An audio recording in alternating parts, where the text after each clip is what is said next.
Well, Georgia Governor Kemp is watching a bill that would expand a cell phone ban in public schools for kids kindergarten now through 12th grade. It was 8th grade.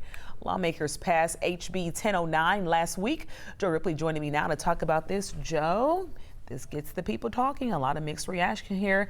Safety being top of mind for a lot of these parents, too. There is. This is polarizing, Aisha. Yeah. Either you have an opinion or you're probably not listening.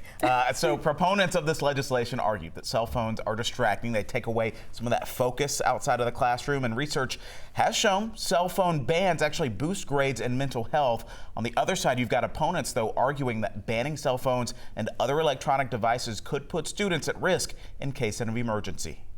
Layla Renee Contreras will never forget September 4th, 2024, the day of the deadly shooting at Appalachia High School. We've seen case and case again that their access to the authorities is important and vital to the response that happens after a tragedy. She's the lead organizer for Change for Chi, advocating for school safety policies statewide.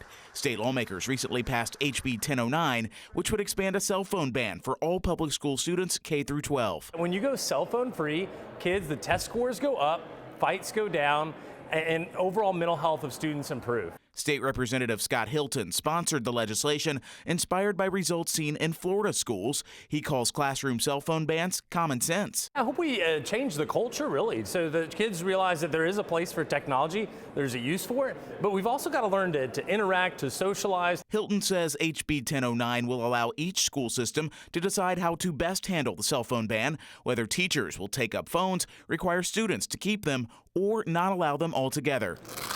Taki Skora, CEO of Solaris, says school districts might adopt pouches for kids to store their phones. We can address the distracted learning.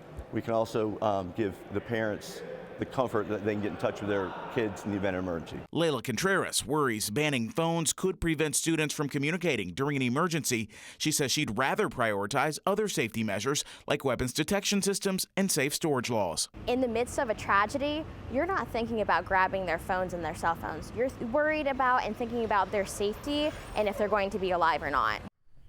Governor Kemp has 40 days after today, Sine Die, when the legislature adjourns to take action on this HB 1009. His office says the measure is, quote, under thorough review.